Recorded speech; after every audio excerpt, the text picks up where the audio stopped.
Marcus Whitfield never imagined that opening his door on a stormy October night would change everything he thought he knew about loyalty, betrayal, and the true cost of compassion.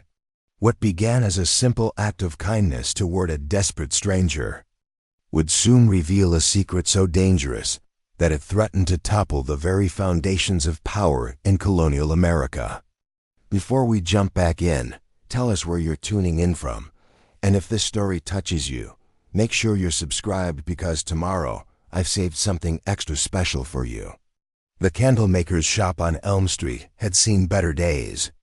Marcus Whitfield wiped his weathered hands on his leather apron as he surveyed the modest workspace that had belonged to his family for 3 generations.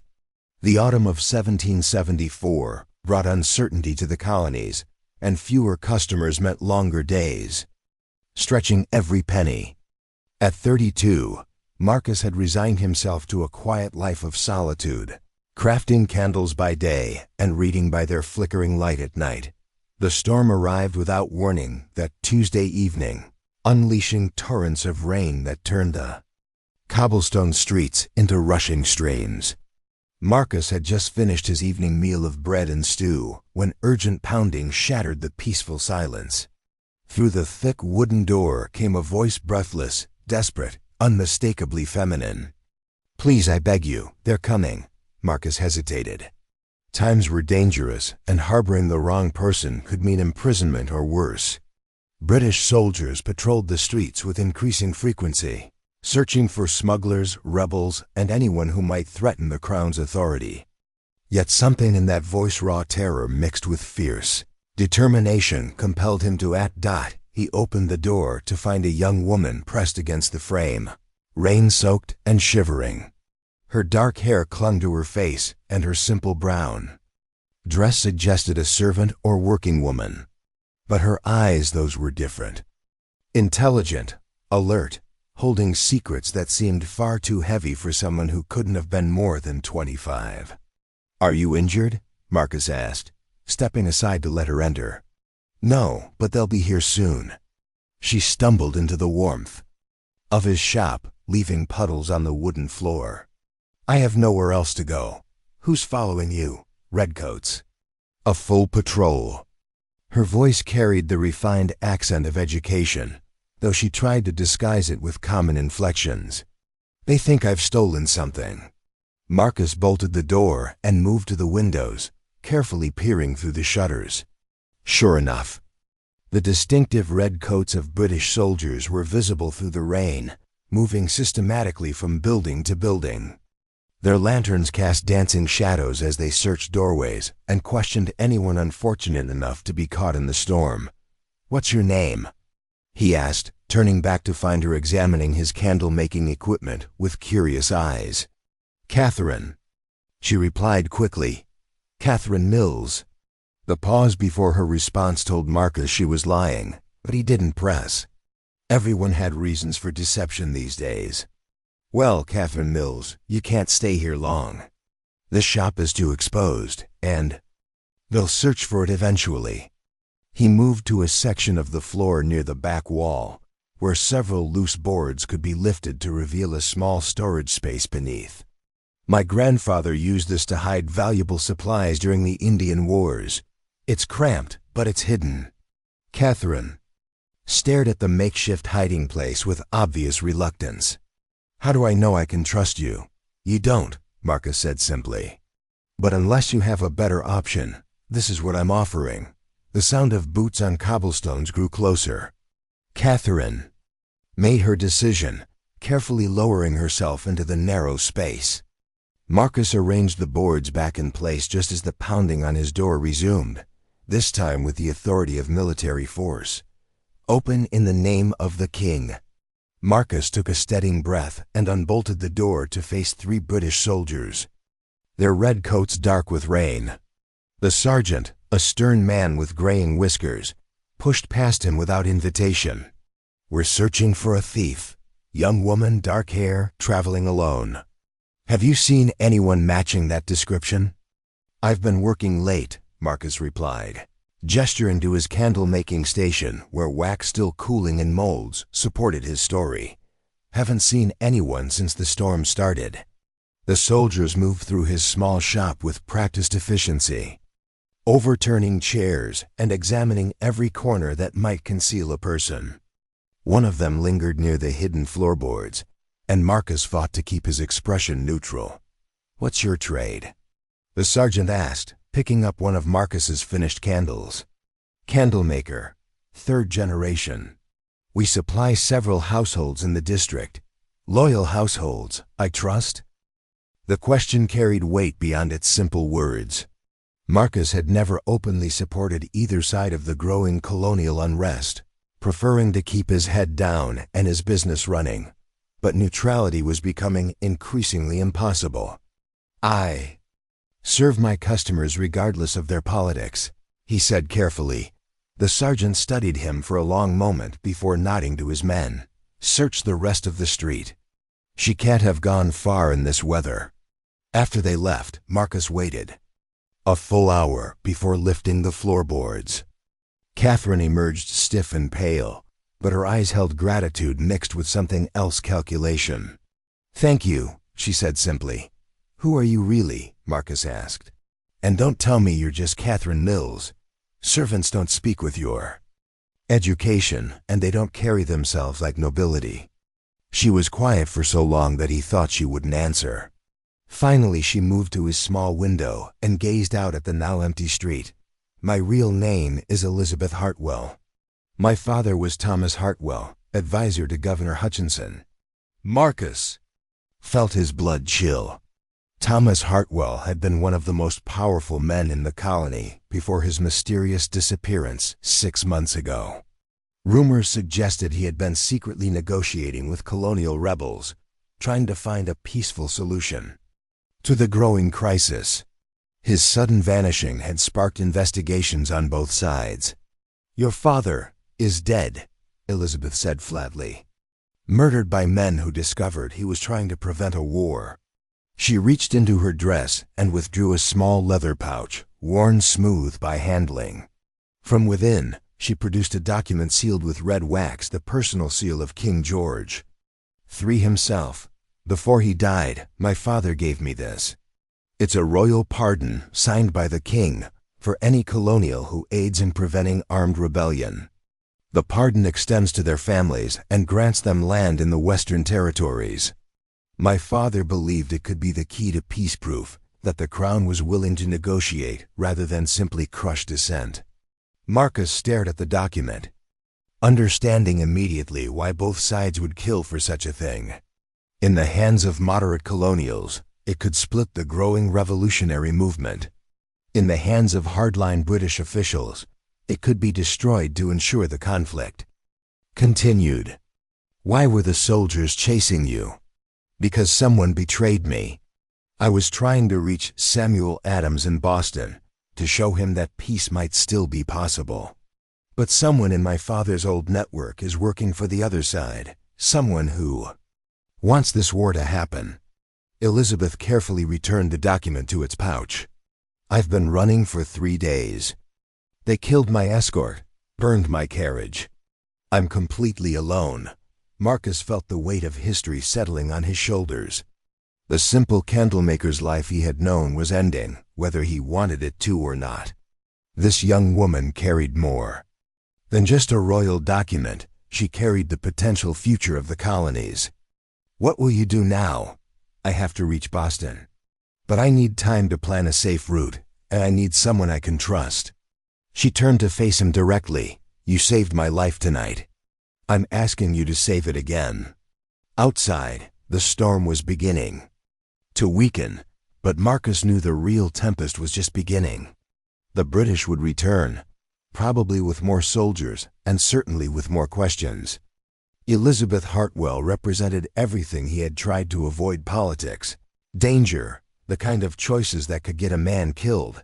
But as he looked at her standing in his modest shop, rain-soaked and exhausted, but still carrying herself with quiet dignity, he realized that some choices were made themselves. "You can stay," he said quietly, "but we'll need to be very careful. And we'll need a better plan than hiding under floorboards." Elizabeth nodded, relief flooding her features for the first time since she had arrived. Neither of them could have imagined that within the hidden folds of that royal pardon lay a secret even more dangerous than they knew one, that would soon draw the attention of forces far more powerful than British soldiers. The king's reward was greater than either could have dreamed, but so was the price of claiming it. As Marcus began to plan how to keep them both alive until morning, the first pieces of a conspiracy that reached from the colonial backwoods to the halls of Westminster began to reveal themselves. The candlemaker and the fugitive had become players in a game whose rules they barely understood, with stakes that would determine the fate of a nation yet to be born. Dawn brought new dangers and unexpected revelations. Marcus woke to find Elizabeth, already awake, standing vigil by the window with the alertness of someone accustomed to being hunted. She had cleaned her dress as best she could and braided her dark hair, transforming herself from desperate fugitive to respectable colonial woman. Preparing and narrating this story took us a lot of time, so if you are enjoying it, subscribe to our channel. It means a lot to us. Now back to the story. They've been watching since before sunrise, she whispered, nodding toward the street, where a single British soldier maintained casual surveillance from beneath the baker's awning across the way. Marcus joined her at the window, noting how the soldier's position provided a clear view of his shop's entrance while appearing to simply shelter from the morning drizzle. Professional work. We need supplies if we're going to travel, Marcus said, his mind already working through possibilities. Food, proper clothing for you, and most importantly, we need to know exactly who betrayed your location. Elizabeth's jaw tightened. I've been thinking about that all night. Only 3 people knew I was traveling this route to Boston. My father's former secretary, Jonathan Pierce, helped me plan the journey. Dr. Samuel Morrison provided the escort and safe houses, and Rebecca Ashford, my father's close friend, gave me money and this dress. One of them sold you out, or all of them. Elizabeth moved away from the window, her voice dropping to barely above a whisper. What if my father's death wasn't just about stopping his peace negotiations? What if someone discovered what else he was carrying? Marcus felt a chill that had nothing to do with the morning air. What else? Elizabeth hesitated, then reached into her bodice and withdrew a second smaller document. This one bore no royal seal, just her father's personal mark, pressed into black wax. 3 days before he died, my father gave me this along with the pardon. He said if anything happened to him, I should only open it when I was certain of my safety. She turned the document over in her hands. I've been too frightened to look. Maybe it's time. Elizabeth broke the seal with trembling fingers. As she unfolded the single sheet of parchment, her face went white. Dear God, she breathed. Marcus read over her shoulder and immediately understood her shock. The document was a detailed map of British military positions throughout the colonies, annotated in Thomas Hartwell's precise handwriting. Fort locations, troop movements, supply lines, and most damning of all, the signature of General Thomas Gage, the military governor of Massachusetts, authenticating the information. Your father was spying for the colonials, Marcus said. No. Elizabeth sank into a single chair, staring at the map. Look at the date. This is from last year, before the tensions escalated. My father was sharing British military intelligence with colonial leaders, but not to help them fight. He was trying to prove that open rebellion would be suicide. See these numbers? He was showing them how vastly outnumbered and outgunned they would be. Marcus studied the map more carefully. She was right. The annotations weren't strategic, they were warnings. Thomas Hartwell had been trying to prevent a war by showing both sides the true cost of armed conflict. But someone turned this against him. Someone who wanted war. Elizabeth refolded the map with careful precision. My father believed there were forces on both sides who saw profit in conflict. British merchants who would benefit from crushing colonial trade, colonial extremists who believed only violence could achieve independence. He was trying to expose them. A soft knock at the back door interrupted their conversation. Marcus tensed, but Elizabeth was already moving toward his candle-making supplies, grabbing a heavy brass ladle as an improvised weapon. "Marcus, it's Jenny Fletcher from next door. I've got breakfast." Marcus relaxed slightly. Jenny was the baker's daughter, a practical young woman who often brought him fresh bread in exchange for candles. But why was she using the back entrance? He opened the door to find Jenny holding a covered basket, her usually cheerful face creased with worry. "There's been soldiers asking questions all morning," she said without preamble, stepping inside. "About you specifically. They want to know about your customers, your politics, whether you've had any unusual visitors." Jenny's eyes found Elizabeth, taking in her appearance with the quick assessment of another woman. "I'm guessing this is the unusual visitor." "Jenny, this is Catherine," Marcus said carefully. "She's a cousin from Virginia visiting unexpectedly." "Right." Jenny set down her basket with a knowing look. "Well, Catherine from Virginia, you should know that Sergeant Williams has been asking specifically about young women traveling alone. He's also been talking to some very unpleasant men who aren't wearing uniforms." Elizabeth stepped forward. "What did these men look like?" "Rough types. One had a scar running from his left ear to his chin, another was missing fingers on his right hand. They were asking questions about reward money." Marcus and Elizabeth exchanged glances. Bounty hunters meant someone was paying well for Elizabeth's capture. "There's more," Jenny continued, unwrapping bread that was still warm from her father's ovens. "I heard from Mrs. Patterson, who heard from the postmaster, that there's been riders going between here and Boston all night. Whatever you're mixed up in, it's big enough to wake important people from their sleep." Elizabeth sat down heavily. The net was closing faster than they had anticipated. "We need to leave today," she said. "In daylight, with watchers on the street?" Marcus shook his head. "That's suicide. Staying is suicide." Elizabeth turned to Jenny. "Is there another way out of this district? Something that avoids the main roads?" Jenny considered this. "There's the old smuggler's route my brother used during the Sugar Act troubles. Follows Beaver Creek north until it joins the Boston Post Road about 15 miles from here. But it means traveling through the marshlands and with this weather." "It's perfect," Elizabeth said immediately. "Difficult terrain means fewer patrols, and the rain will hide our tracks." Marcus wasn't convinced. "We don't have horses, proper clothing, or supplies for a journey through marsh country." "I can help with that," Jenny said unexpectedly. "Both." Marcus and Elizabeth stared at her, and she flushed slightly. "My brother left some things when he relocated to avoid British attention. Traveling clothes, a good horse, camping gear. It's all hidden in our root cellar. Why would you help us?" Elizabeth asked. Jenny's expression hardened.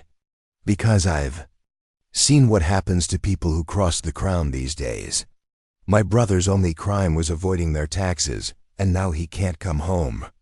If you're running from them, you must have a good reason." Within an hour, they had assembled everything needed for the journey.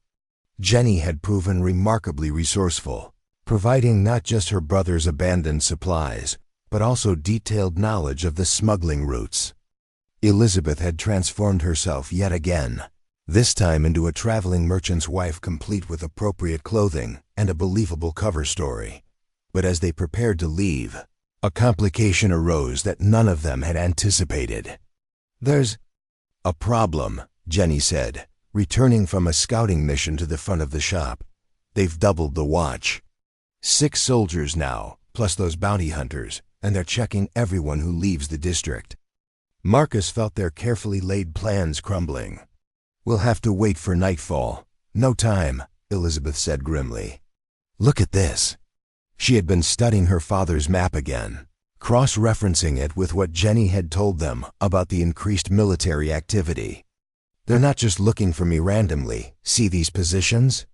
They're establishing a containment perimeter exactly the way my father's map says they would for a high-value target. Someone is using his own intelligence against us. The implications hit Marcus like a physical blow. Someone who has access to British military planning. Someone who knew about both documents. Someone who was close enough to my father to know his methods. Elizabeth's voice was deadly quiet. One of those three people I mentioned isn't just a traitor. They're coordinating with British command. Jenny looked between them, clearly understanding that whatever conspiracy they were discussing had just become far more dangerous. If they know the standard search patterns, she said slowly, then they'll know about the smuggling routes too. Elizabeth nodded grimly. Which means we're walking into a trap no matter which way we go. Marcus stared at the map, his candlemaker's methodical mind working through the problem from a different angle. Suddenly he saw it, unless we don't run at all. Both women turned to stare at him. Think about it, he continued. They expect us to flee. They're positioned to catch us fleeing. But what if Elizabeth never left the shop? What if she's been here all along, hiding in plain sight? I don't understand, Jenny said. They searched once and didn't find her. If she's still here, they won't search again. They'll be watching the exits instead. Marcus warmed to his idea. We make them think she escaped during the night. Create false tracks leading to the marsh route. Maybe leave some evidence that she headed north. Meanwhile, Elizabeth stays hidden until they redirect their search. Elizabeth was shaking her head before he finished. It's too dangerous for you. When they realize they've been deceived, they'll tear this place apart. Not if we're very careful about how we do it. And not if we have the right kind of help. Jenny added thoughtfully.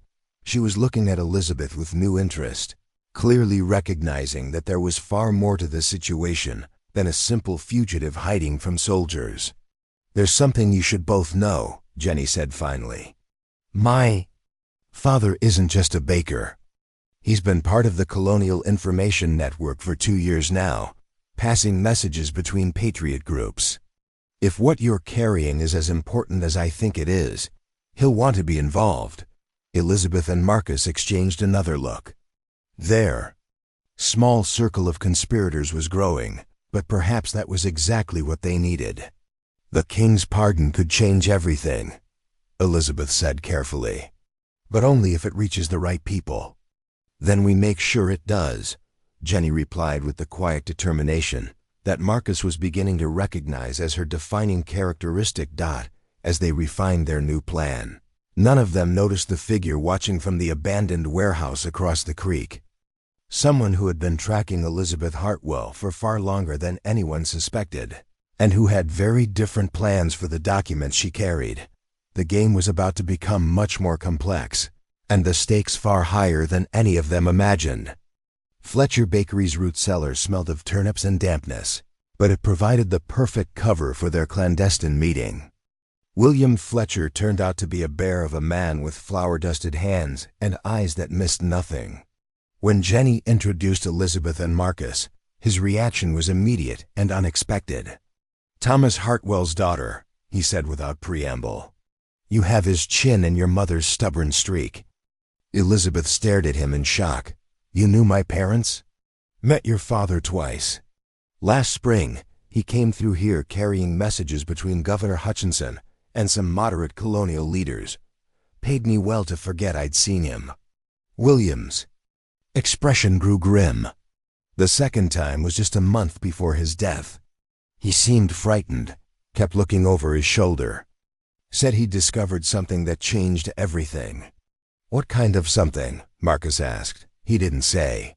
But he left a sealed packet with instructions that if anything happened to him, I should deliver it to Reverend Clark in Lexington. William moved to a wooden crate, buried beneath sacks of grain. Been waiting for someone to claim it ever since. From the crate, he withdrew a leather portfolio, its surface worn smooth by handling. Elizabeth accepted it with trembling hands. Should I open it now? She asked. Best wait until we're somewhere more secure, William advised. But first, tell me exactly what you're carrying and where you're trying to take it. Elizabeth explained. About the royal pardon and the military intelligence map. William listened without interruption, his expression growing increasingly troubled. This is bigger than the colonial rebellion, he said finally. If your father was right about forces wanting war for profit, then you're carrying evidence of treason on both sides. Treason against whom? Marcus asked. Against peace itself. William began pacing the narrow confines of the cellar. I've been watching the patterns. British merchants pressured Parliament for harsh colonial measures. Colonial extremists reject every compromise. Both sides are pushing toward a conflict that will make some people very wealthy and get thousands killed. Jenny descended the cellar stairs carrying a tray of food. Father, there's been developments. Mrs. Patterson says the soldiers are moving house to house now, not just watching the streets. And those bounty hunters are asking specific questions about Elizabeth Hartwell by name. Elizabeth felt ice in her veins. They know who I am. Gets worse, Jenny continued. A coach arrived an hour ago from Boston.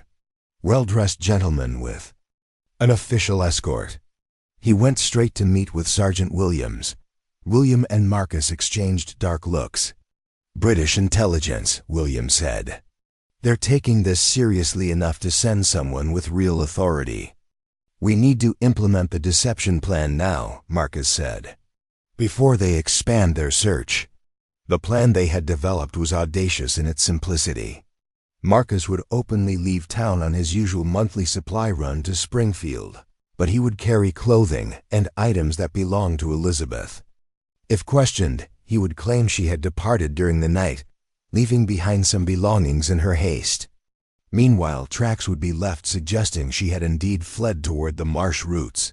But Elizabeth would remain hidden in the bakery's old bread oven's large stone chambers that had been sealed off years ago but still provided perfect concealment. The deception would buy them time to study her father's final packet and plan their next move. There's a problem with your plan, eh? New voice said from the cellar entrance. Everyone spun to find a man descending the stairs tall, well-dressed, with the bearing of someone accustomed to command. Marcus reached for a tool that could serve as a weapon, but the stranger raised empty hands. Peace, I'm here to help. He looked directly at Elizabeth. My name is Benjamin Crawford. I worked with your father. Prove it, Elizabeth said coldly. Crawford smiled and recited something that made Elizabeth's eyes widen. The morning star rises in the east, but sets in the heart of honest men. That was my father's private code phrase, Elizabeth whispered. Benjamin Crawford, William said slowly. I know that name. You're the Virginia merchant who's been funding colonial printing presses, among other activities. Crawford's expression grew serious. Elizabeth, your father sent me a final message before his death. He suspected one of his 3 closest associates had betrayed him, but he wasn't certain which one. He asked me to watch over you if anything happened. Then where have you been? Elizabeth demanded. I've been running for my life for 3 days. Following the real traitor. Crawford produced a small leather journal. Your father was right to be suspicious. Dr. Samuel Morrison has been selling information to British intelligence for over a year. He's the one who betrayed your escape route and identified you to the bounty hunters. The name hit Elizabeth like a physical blow. Dr. Morrison had delivered her into the world, treated her childhood illnesses, been a frequent dinner guest at her family's home. Are you certain? She asked. I watched him meet with a British courier yesterday evening. He provided them with detailed descriptions of you, your route, and most importantly, he told them about the documents you carry. Marcus felt pieces of the puzzle clicking together. If Morrison knew about the pardon and the map, then he also knows about this 3rd packet. Exactly. Which means we need to open it now, before they realize their current search is failing. Crawford looked around the cellar. This location is compromised. Morrison knows about Fletcher's network activities. He'll direct them here eventually, William nodded grimly. Then we moved to the old Whitmore place. It's been abandoned since the smallpox outbreak, and there are passages that connect to the creek system. As they prepared to relocate, Elizabeth opened her father's final packet. Inside were 3 items that made everyone present understand they were dealing with forces far beyond colonial politics. The first was a letter of credit, drawn on the Bank of England for £50,000, an enormous sum that would make whoever possessed it wealthy beyond imagination. The second was a detailed accounting of bribes paid to both British officials and colonial leaders, all designed to escalate tensions toward war. The third was a list of investors in a London-based consortium planning to profit from military supply contracts once fighting began. Your father discovered a conspiracy, Crawford said quietly. People on both sides working together to ensure a profitable war. But why keep this secret? Jenny asked. Why not expose them? Because the evidence implicated people too powerful to accuse without absolute proof, Elizabeth replied, studying the documents. Look at these names. Members of Parliament, colonial assembly leaders, merchants, military contractors. They're all positioned to benefit from prolonged conflict. Marcus pointed to one particular entry. This payment £500 to Zem for strategic intelligence, same initials as Samuel Morrison. Your father was building a case, Crawford concluded. These documents together prove the war is being engineered for profit. The royal pardon shows the crown was willing to negotiate. The military map proves the futility of armed rebellion. And this packet shows who's been preventing peace for their own gain. William was examining the list of names with growing alarm. Some of these people are financing the Sons of Liberty. Others are funding British military operations. They're playing both sides, which explains why my father had to die, Elizabeth sighed. He discovered that the real enemy isn't British tyranny or colonial rebellion. It's the people profiting from the conflict itself. Crawford nodded. And now they know you have evidence that could expose everything. They'll stop at nothing to silence you. A distant shout from the street above made everyone freeze. Jenny crept up the cellar stairs and returned moments later. With urgent news, soldiers are surrounding the bakery. At least a dozen, plus those bounty hunters. And there's a carriage fancy one with official markings. Morrison, Crawford said grimly. He's guiding them personally. Elizabeth clutched the documents to her chest. We're trapped. Not necessarily. William moved to what appeared to be a solid stone wall at the back of the cellar. When he pressed a particular stone, a section swung inward to reveal a narrow passage, emergency tunnel, connected to the old mill foundation by the creek. Where does it lead? Marcus asked. Eventually to Whitmore Place, but there are several branches. The problem is, once we're in there, we're committed. The tunnel system is like a maze, easy to get lost, and if they flood it from the creek, the sound of boots on the bakery floor above decided for them. One by one, they squeezed through the hidden entrance, with William carefully replacing the stone mechanism behind them.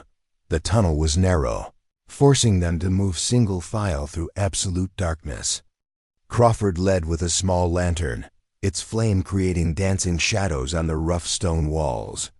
Elizabeth followed, then Marcus, with Jenny and William bringing up the rear. These passages date back to the French and Indian War, William whispered. As they moved, my grandfather helped dig them when the town expected an attack. Never thought they'd be used to hide from our own government. After what felt like hours but was probably only minutes, they reached a junction where 3 tunnels branched in different directions. Crawford paused, consulting a crude map by lantern light. Left leads to the mill foundation, closest to the surface but most likely to be discovered. Center goes deeper, but connects to natural caves that extend for miles. Right leads to the Whitmore Place, but passes directly under the main road. Before anyone could decide, the sound of rushing water echoed from behind them. "They've found the entrance," William said grimly. "Someone who knows these tunnels is directing them.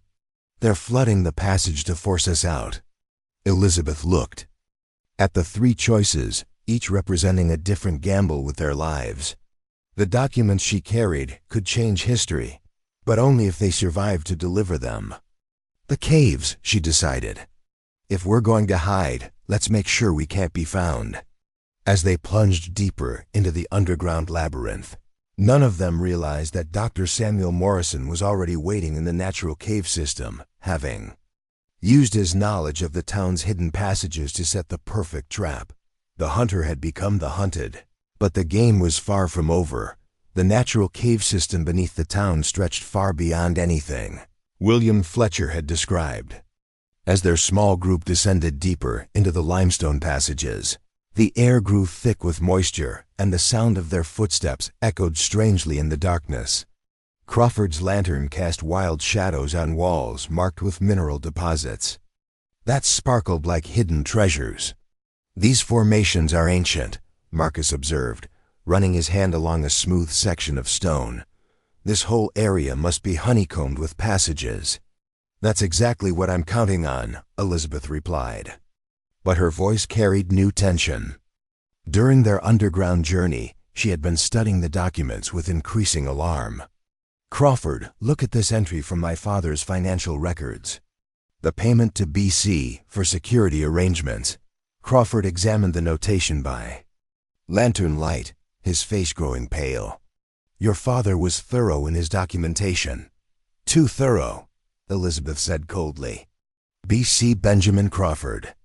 You've been taking money from the same consortium you claim to be fighting." The accusation hung in the cave air like a physical presence.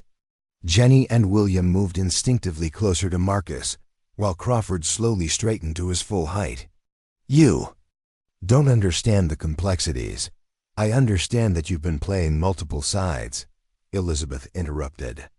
"The question is whether you're here to help me or capture me." Crawford's hand moved toward his coat, but Marcus was faster, grabbing a loose piece of limestone and stepping between Crawford and Elizabeth. "Let's all stay calm," Marcus said. "Crawford, explain the payment." "Your father hired me to investigate the consortium from the inside," Crawford said carefully. "Yes, I took their money, but only to gather intelligence about their operations. The evidence I collected is what convinced him to compile those documents." "Prove it," William demanded. Crawford reached slowly into his coat and withdrew a second journal, this one bound in red leather. "These are my real records. Dates, locations, conversations with consortium members. Your father and I were working together to expose them." Elizabeth studied the journal, cross-referencing dates and details with her father's notes. Gradually, her posture relaxed. "The handwriting matches correspondence I've seen," she admitted. "But that doesn't explain why you disappeared for 3 days while I was being hunted." "Because I was tracking down the consortium's operational center," Crawford replied. "They're not just financing the conflict, they're actively managing it. There's a facility hidden in the old iron works outside Springfield where they coordinate intelligence, plan provocations, and arrange supply contracts for both sides." Jenny looked up from where she had been listening at the tunnel entrance behind them. The water stopped rising. "Either they've given up flooding the passages, or they've found another way to reach us." William nodded grimly. "Morrison knows these caves. His grandfather was one of the men who mapped them during the Indian Wars. If he's guiding the search, then we need to move faster than they expect," Elizabeth said. "Crawford, how far is this iron works facility?" 12 miles northeast." "But Elizabeth, you can't seriously be considering." "I'm considering ending this." Elizabeth's voice carried a steel that reminded Marcus of her father's reputation for determination. "These documents prove a conspiracy to engineer war for profit. But proof means nothing if it never reaches the right people." "The right people being?" "Both sides simultaneously." Elizabeth began pacing the narrow confines of the cave chamber they had reached. "Think about it. The royal pardon proves king. George was willing to negotiate. The military intelligence shows colonial leaders the true cost of rebellion. And these financial records expose the real enemy manipulating both sides. Marcus saw where her logic was leading. You want to prevent the war by revealing the conspiracy to profit from it. Exactly. But first, we need more evidence than just documents. We need to catch them in the act. Crawford shook his head. The ironworks facility is heavily guarded. Getting inside would require. Getting inside is exactly what we're going to do, Elizabeth interrupted, but not the way they expect. Over the next hour, as they made their way through increasingly complex cave passages, Elizabeth outlined a plan that was audacious in its scope. Using Crawford's insider knowledge and the documents as bait, they would infiltrate the ironworks during a scheduled consortium meeting. But instead of trying to steal more evidence, they would ensure that representatives from both British command and colonial leadership arrived simultaneously to witness the conspiracy firsthand. You're talking about coordinating the movements of people who consider each other enemies, William pointed out, which is exactly why it might work, Jenny added. Neither side will expect the other to be there. As they debated details, the sound of voices echoed from somewhere in the cave system behind them. Morrison's search party had found their trail. How much further to the surface? Marcus asked. There's an exit about a quarter-mile ahead, William replied. Comes up in the ruins of the old church cemetery. Problem is, it's completely exposed, no cover if they're watching. Then we create a diversion, Crawford said. I'll double back and lead them away from your route. Elizabeth grabbed his arm. That's suicide. Morrison knows you're helping me now. Maybe, but I owe your father that much. Crawford handed her his red journal. Everything you need to know about the consortium's operations is in there. Names, locations, schedules. Before anyone could stop him, Crawford had disappeared back into the darkness, his lantern creating a moving beacon that drew the pursuing voices away from their position. The remaining four pressed forward, through passages that grew increasingly narrow. Eventually, they reached a vertical shaft with crude handholds carved into the stone walls.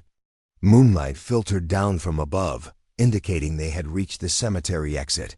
Marcus climbed first, emerging among weathered headstones under a sky filled with racing clouds. The town lay spread below them, dotted with the lights of search parties still combing the streets. But their elevated position also revealed something else: torches moving in formation toward the ironworks facility. They're already mobilizing, he called down softly. Elizabeth climbed up beside him, followed by Jenny and William. As they oriented themselves, Elizabeth studied Crawford's journal by moonlight. According to this, there's a consortium meeting scheduled for tomorrow night.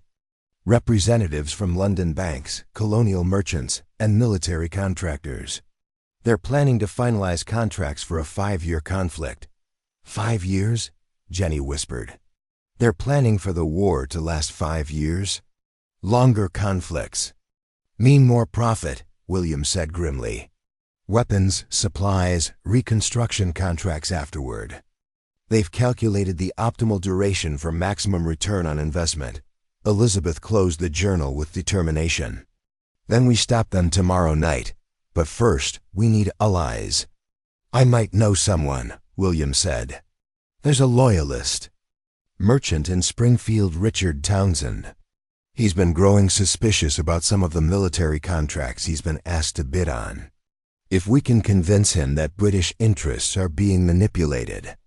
And I know someone on the colonial side, Jenny added. My brother's been working with Samuel Adams's network. If we can get word to him about the evidence. Marcus looked between them. You're talking about bringing together people who've been moving toward war for months. What makes you think they'll listen? Because, Elizabeth said, pulling out the letter of credit for £50,000. We're going to offer them something more valuable than war. We're going to offer them the truth, backed by enough money to make it worth their while to listen. The plan they developed over the next several hours was complex but achievable. William would contact Townsend through established loyalist channels, claiming to have discovered irregularities in military supply contracts. Jenny would reach her brother's network with intelligence about British troop movements that seemed too convenient to be accidental. Both messages would include hints about a larger conspiracy that could only be explained in person. Meanwhile, Elizabeth and Marcus would conduct reconnaissance on the Iron Works facility, using Crawford's information to map guard positions and identify the best approach routes. "What about Crawford?" Marcus asked as they prepared to separate. "He'll either meet us at the Iron Works or he won't," Elizabeth said practically. "We can't wait to find out." As dawn approached, they made their way down from the cemetery using a path that skirted the main search areas. The town below was quieter now, with only occasional patrols still maintaining their watch. But Elizabeth knew the calm was deceptive. Morrison would be regrouping, probably planning a more systematic approach for daylight hours. The Iron Works facility proved to be larger and more complex than Crawford's journal had indicated. Built into a natural valley with high stone walls and multiple buildings, it had clearly been chosen for both its defensibility and its isolation. Smoke rose from several chimneys, indicating ongoing operations despite the early hour. "Look at the road access," Marcus pointed out. "Only one main entrance, but there are service paths that connect to the river transport system." Elizabeth studied the layout through a small brass telescope she had found among Crawford's supplies. "The main building has windows on the upper floor. If we could get inside during the meeting, we'd have direct evidence of the conspiracy in action." Marcus finished. As they watched, a familiar figure emerged from the main building. Even at a distance, Dr. Samuel Morrison was unmistakable, his movements purposeful as he directed workers loading supplies onto river barges. "He's not just providing intelligence," Elizabeth realized. "He's actively managing operations."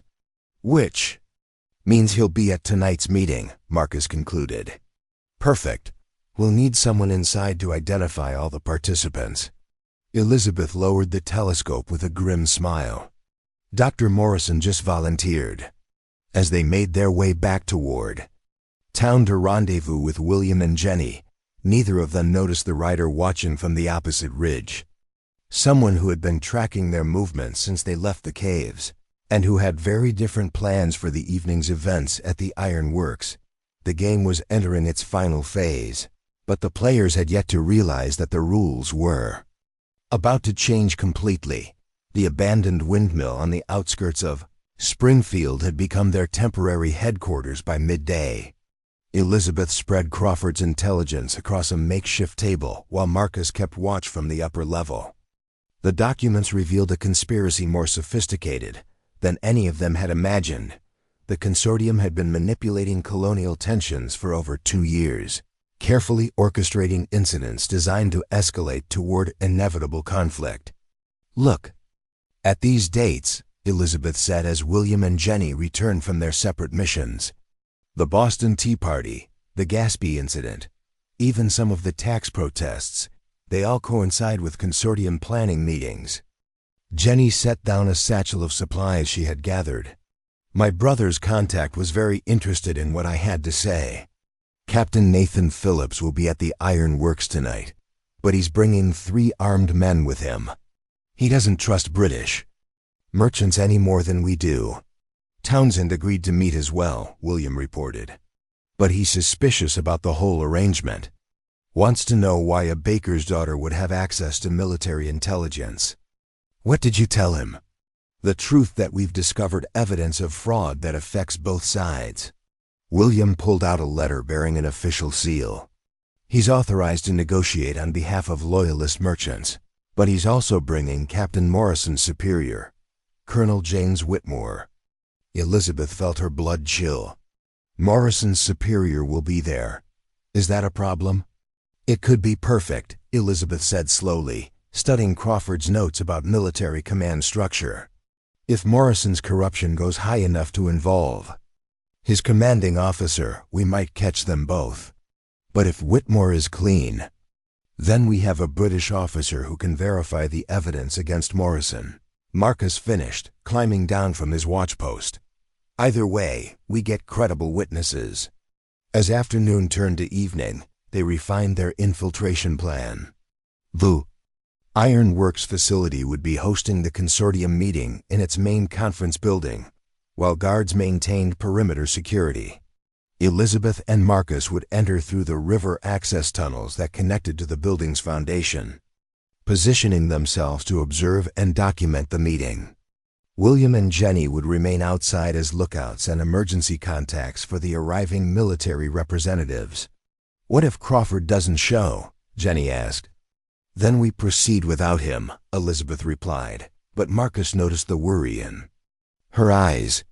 Crawford had been gone for over 12 hours, and the sounds of systematic searching had continued throughout the day. As twilight deepened, they made their way to the ironworks through wooded paths that avoided the main roads. The facility buzzed with activity torches lined the walls. Guards patrolled in organized patterns, and elegant carriages arrived at regular intervals. Through telescope observation, they counted at least 20 well-dressed individuals entering the main building. "The consortium membership is larger than Crawford indicated," Marcus observed.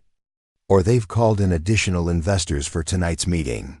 Elizabeth replied grimly. The river access proved more challenging than anticipated. The tunnel entrance was partially flooded, requiring them to wade through knee-deep water that was shockingly cold.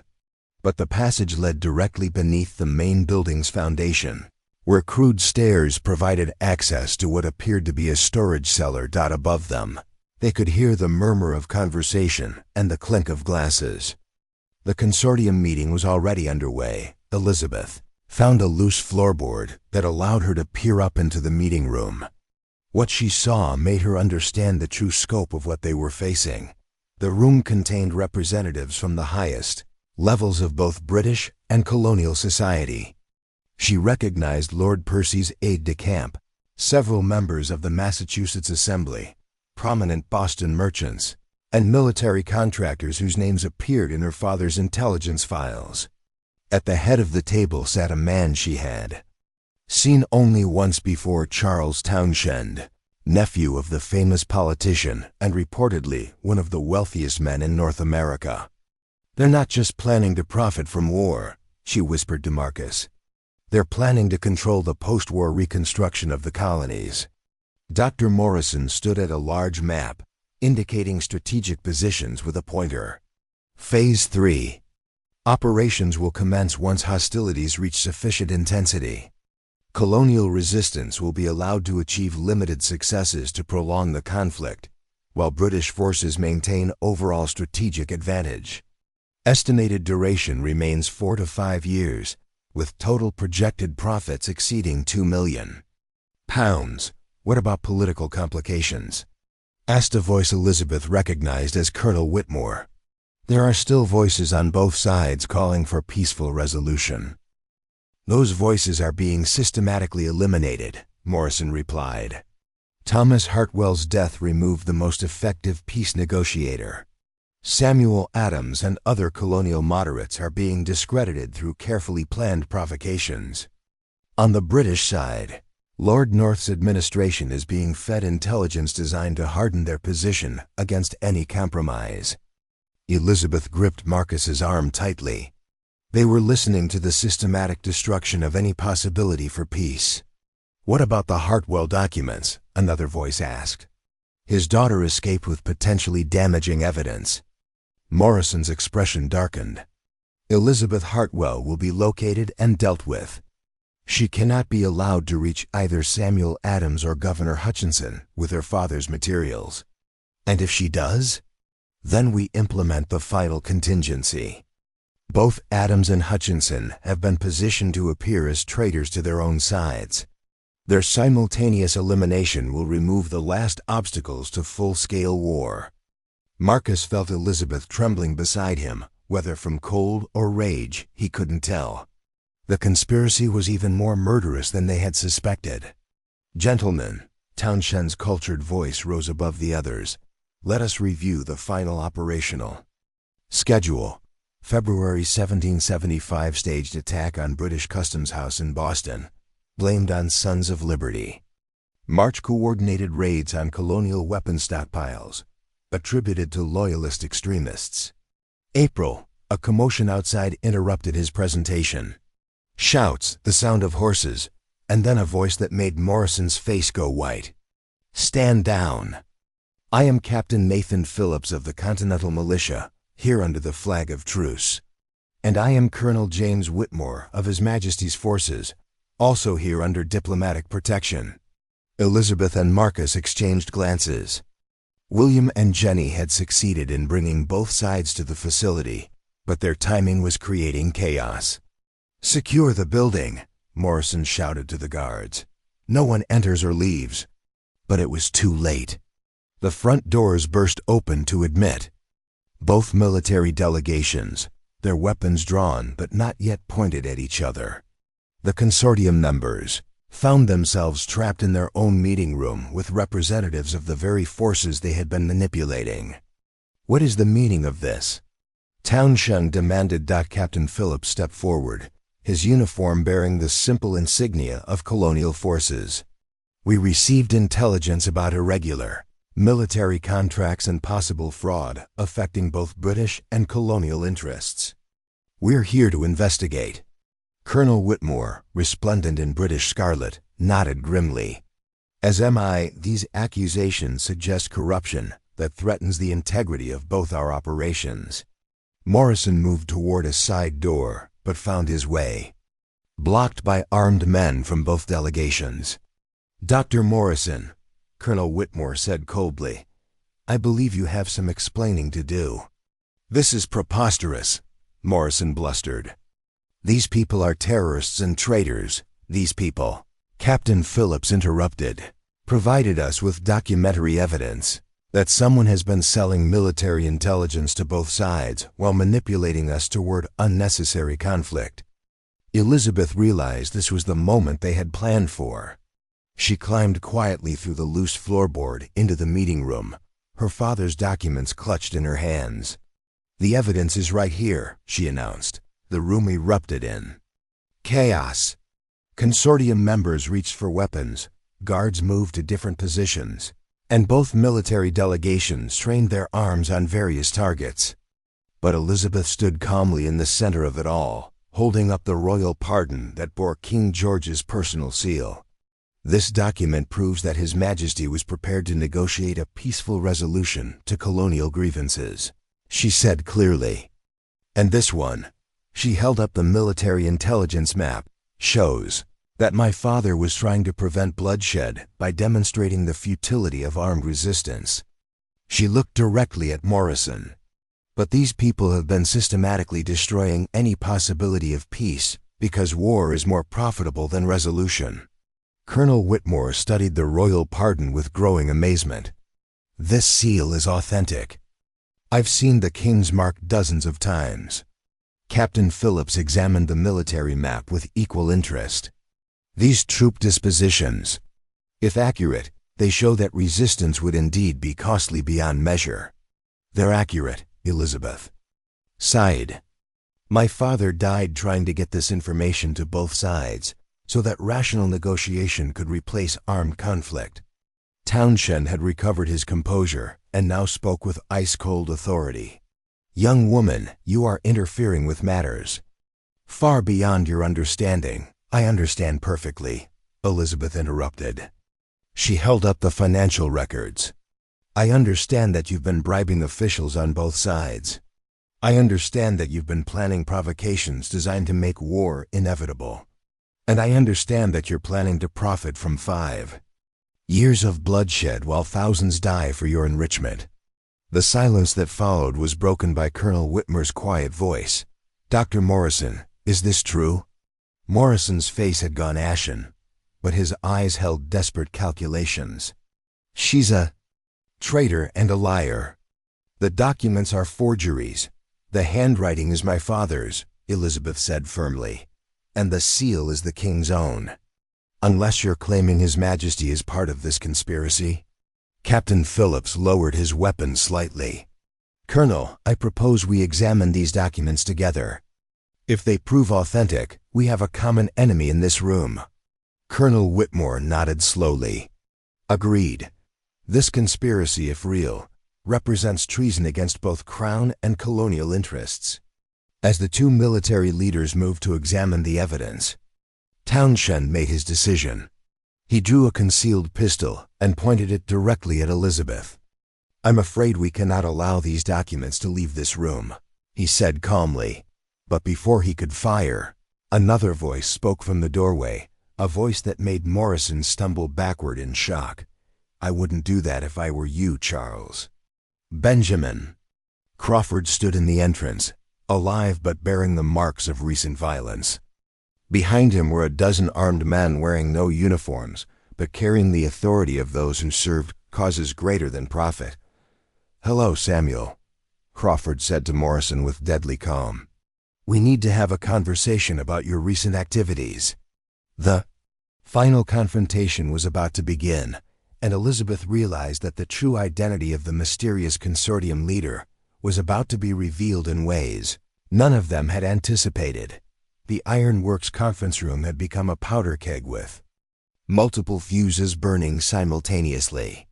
Crawford's armed men positioned themselves strategically around the room, while Townshend kept his pistol trained on Elizabeth. Colonel Whitmore and Captain Phillips stood shoulder to shoulder, their historical enmity temporarily forgotten in the face of the conspiracy they were witnessing. Benjamin Crawford, Townshend said with cold recognition. I should have known Thomas Hartwell's lapdog would eventually surface. Actually, Charles, I think you'll find that I've been considerably more than a lapdog. Crawford moved closer, his own weapon drawn but pointed downward. Tell them about the Virginia operation. Townshend's composure cracked slightly. I don't know what you're referring to. Of course you do.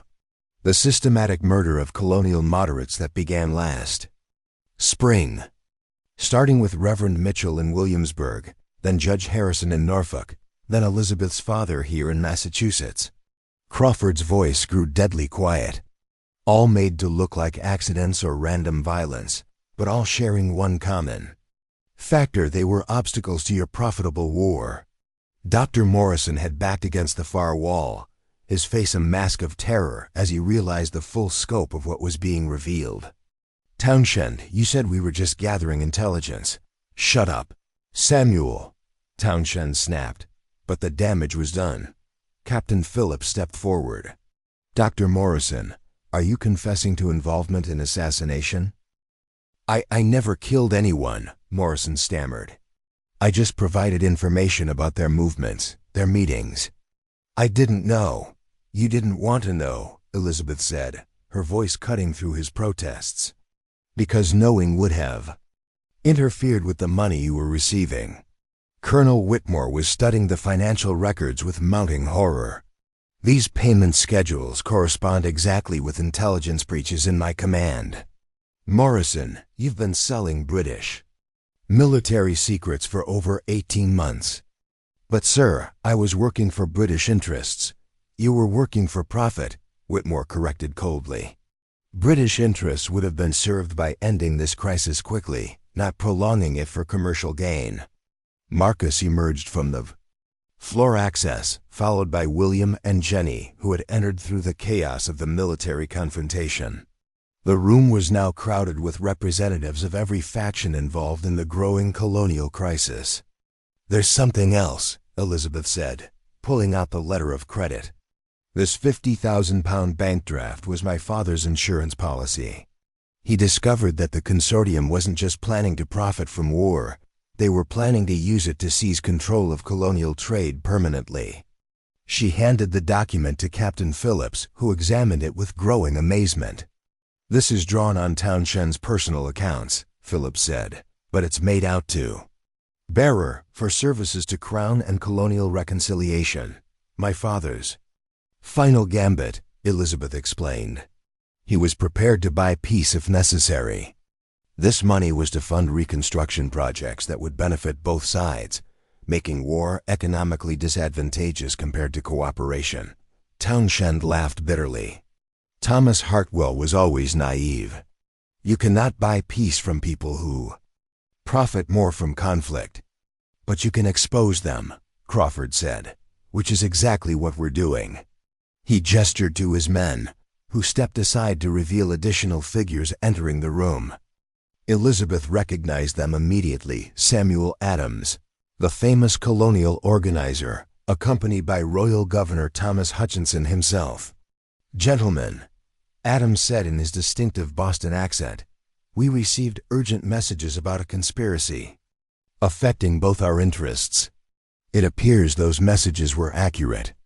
Governor Hutchinson, representing the Crown's authority in Massachusetts, nodded grimly.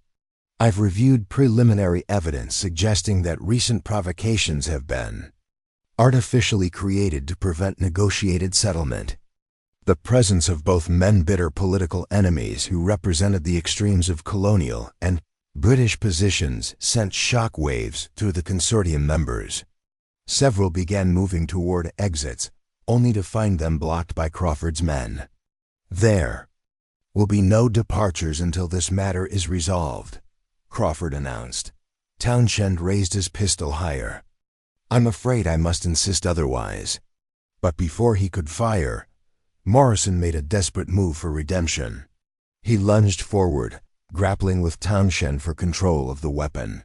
The gun discharged harmlessly into the ceiling as both men crashed to the floor. In the confusion that followed, several consortium members attempted to escape, but found themselves facing the combined forces of British regulars, colonial militia, and Crawford's mysterious operatives. The conspiracy that had seemed so powerful an hour ago was collapsing with stunning rapidity. Colonel Whitmore took charge of securing the scene while Captain Phillips gathered the scattered documents. Samuel Adams and Governor Hutchinson, despite their political differences, worked together to question the captured conspiracy members. "The scope of this operation," Adams said as he reviewed the evidence, "extends far beyond what any of us suspected." "Indeed," Hutchinson agreed. "If these records are accurate, we've been dancing to music played by people who saw us as nothing more than profitable puppets." Elizabeth found herself the center of attention as representatives from both sides sought to understand the full implications of her father's investigation. The royal pardon, the military intelligence, and the financial records painted a picture of manipulation that went to the highest levels of both governments. "Miss Hartwell," Adams said respectfully, "your father's work may have prevented a catastrophe that would have consumed both our peoples. The question now," Governor Hutchinson added, "is how we use this information to build something better than what these people were trying to destroy." Over the next several hours, as dawn broke over the Iron Works facility, an extraordinary negotiation took place. With the war profiteers exposed and neutralized, genuine representatives of British and colonial interests found themselves able to discuss their differences without the artificial provocations that had been pushing them toward conflict. The royal pardon provided the framework for negotiation. King George's willingness to address colonial grievances through peaceful means, combined with the military intelligence showing the true cost of armed rebellion, created space for rational discussion that had been missing for months. Captain Phillips and Colonel Whitmore, working with Adams and Hutchinson, began drafting preliminary agreements that addressed colonial concerns about taxation and self-governance while maintaining British oversight of defense and foreign relations. "It won't be perfect," Adams admitted, "but it may be workable. And it will certainly be preferable to 5 years of warfare planned for other people's profit," Hutchinson replied. Dr. Morrison, faced with overwhelming evidence of his corruption, agreed to provide detailed testimony about the consortium's operations in exchange for transportation to a remote colonial settlement, rather than execution for treason. His information led to the identification and arrest of conspiracy members throughout the colonies and in London.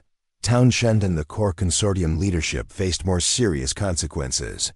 Their trial would eventually expose the full extent of the war profiteering scheme, leading to reforms in both British colonial policy and colonial resistance.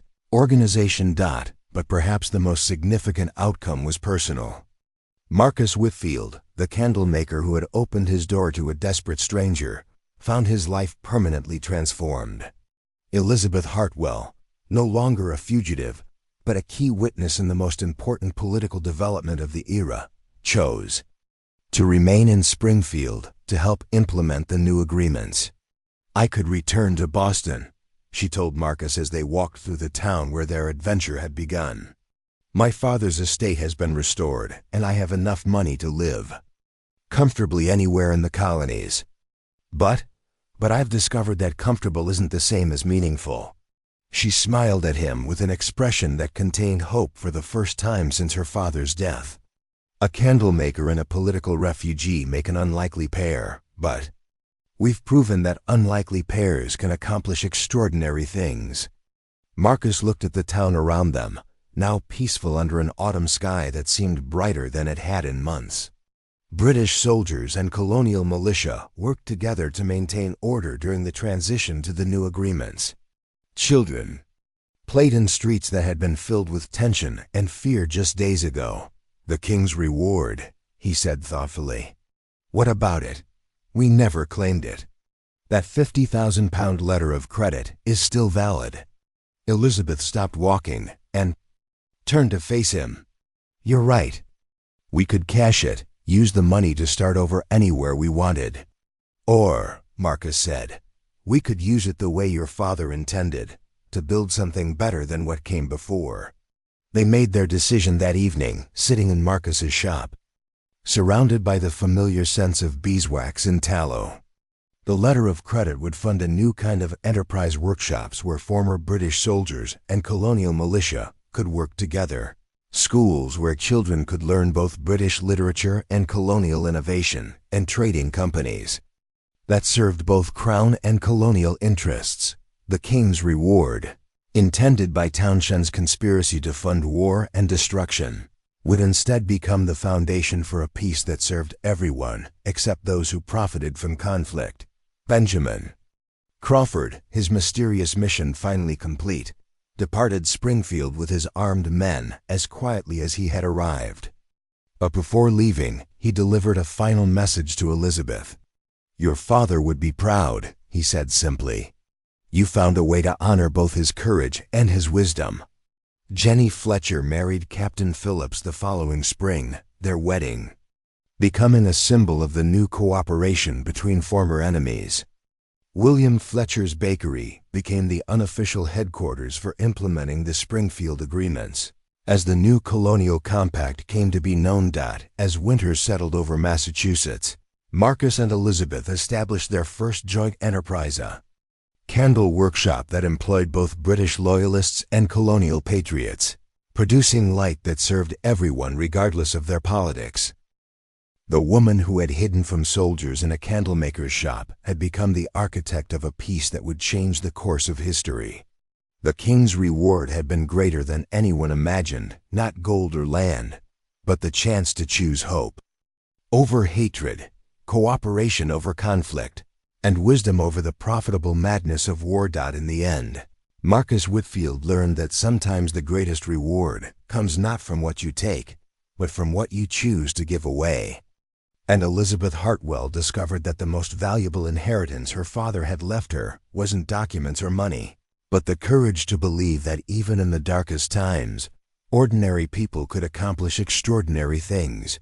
Their story became legend in Springfield, but more importantly, it became example proof that when faced with forces that profit from division, the simple act of opening your door to a stranger in need might just change the world. The Ironworks Conference room had become a powder keg with multiple fuses burning simultaneously. Crawford's armed men positioned themselves strategically around the room, while Townshend kept his pistol trained on Elizabeth. Colonel Whitmore and Captain Phillips stood shoulder to shoulder, their historical enmity temporarily forgotten in the face of the conspiracy they were witnessing. "Benjamin Crawford," Townshend said with cold recognition. I should have known Thomas Hartwell's lapdog would eventually surface. Actually, Charles, I think you'll find that I've been considerably more than a lapdog. Crawford moved closer, his own weapon drawn but pointed downward. Tell them about the Virginia operation. Townshend's composure cracked slightly. I don't know what you're referring to. Of course you do. The systematic murder of colonial moderates that began last spring. Starting with Reverend Mitchell in Williamsburg, then Judge Harrison in Norfolk, then Elizabeth's father here in Massachusetts. Crawford's voice grew deadly quiet. All made to look like accidents or random violence, but all sharing one common factor: they were obstacles to your profitable war. Dr. Morrison had backed against the far wall, his face a mask of terror as he realized the full scope of what was being revealed. Townshend, you said we were just gathering intelligence. Shut up. Samuel, Townshend snapped. But the damage was done. Captain Phillips stepped forward. Dr. Morrison, are you confessing to involvement in assassination? I never killed anyone, Morrison stammered. I just provided information about their movements, their meetings. I didn't know. You didn't want to know, Elizabeth said, her voice cutting through his protests. Because knowing would have interfered with the money you were receiving. Colonel Whitmore was studying the financial records with mounting horror. These payment schedules correspond exactly with intelligence breaches in my command. Morrison, you've been selling British military secrets for over 18 months. But sir, I was working for British interests. You were working for profit, Whitmore corrected coldly. British interests would have been served by ending this crisis quickly, not prolonging it for commercial gain. Marcus emerged from the web. Floor access, followed by William and Jenny, who had entered through the chaos of the military confrontation. The room was now crowded with representatives of every faction involved in the growing colonial crisis. There's something else, Elizabeth said, pulling out the letter of credit. This £50,000 bank draft was my father's insurance policy. He discovered that the consortium wasn't just planning to profit from war. They were planning to use it to seize control of colonial trade permanently. She handed the document to Captain Phillips, who examined it with growing amazement. This is drawn on Townshend's personal accounts, Phillips said, but it's made out to bearer for services to Crown and colonial reconciliation. My father's final gambit, Elizabeth explained. He was prepared to buy peace if necessary. This money was to fund reconstruction projects that would benefit both sides, making war economically disadvantageous compared to cooperation. Townshend laughed bitterly. Thomas Hartwell was always naive. You cannot buy peace from people who profit more from conflict. But you can expose them, Crawford said, which is exactly what we're doing. He gestured to his men, who stepped aside to reveal additional figures entering the room. Elizabeth recognized them immediately: Samuel Adams, the famous colonial organizer, accompanied by Royal Governor Thomas Hutchinson himself. Gentlemen, Adams said in his distinctive Boston accent, we received urgent messages about a conspiracy affecting both our interests. It appears those messages were accurate. Governor Hutchinson, representing the Crown's authority in Massachusetts, nodded grimly. I've reviewed preliminary evidence suggesting that recent provocations have been artificially created to prevent negotiated settlement. The presence of both men bitter political enemies who represented the extremes of colonial and British positions sent shock waves through the consortium members. Several began moving toward exits, only to find them blocked by Crawford's men. There will be no departures until this matter is resolved, Crawford announced. Townshend raised his pistol higher. I'm afraid I must insist otherwise. But before he could fire, Morrison made a desperate move for redemption. He lunged forward, grappling with Townshend for control of the weapon.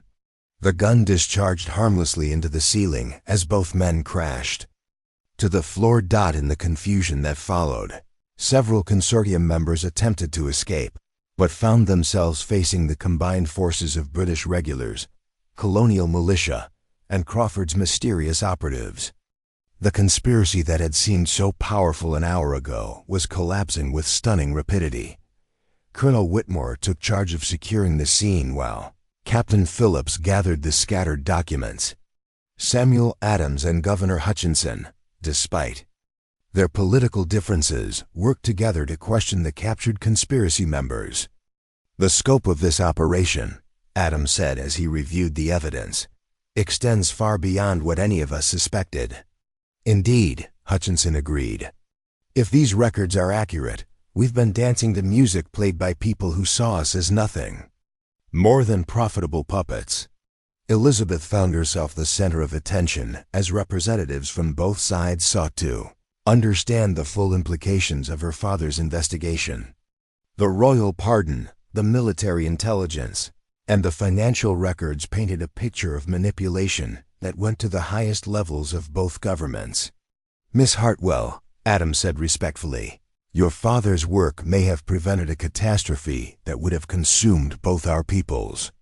The question now," Governor Hutchinson added, "is how we use this information to build something better than what these people were trying to destroy." Over the next several hours, as dawn broke over the Iron Works facility, an extraordinary negotiation took place. With the war profiteers exposed and neutralized, genuine representatives of British and colonial interests found themselves able to discuss their differences without the artificial provocations that had been pushing them toward conflict. The royal pardon provided the framework for negotiation. King George's willingness to address colonial grievances through peaceful means, combined with the military intelligence showing the true cost of armed rebellion, created space for rational discussion that had been missing for months. Captain Phillips and Colonel Whitmore, working with Adams and Hutchinson, began drafting preliminary agreements that addressed colonial concerns about taxation and self-governance while maintaining British oversight of defense and foreign relations. "It won't be perfect," Adams admitted, "but it may be workable. And it will certainly be preferable to 5 years of warfare planned for other people's profit." Hutchinson replied. Dr. Morrison, faced with overwhelming evidence of his corruption, agreed to provide detailed testimony about the consortium's operations in exchange for transportation to a remote colonial settlement, rather than execution for treason. His information led to the identification and arrest of conspiracy members throughout the colonies and in London. Townshend and the core consortium leadership faced more serious consequences. Their trial would eventually expose the full extent of the war profiteering scheme, leading to reforms in both British colonial policy and colonial resistance organization. But perhaps the most significant outcome was personal. Marcus Whitfield, the candlemaker who had opened his door to a desperate stranger, found his life permanently transformed.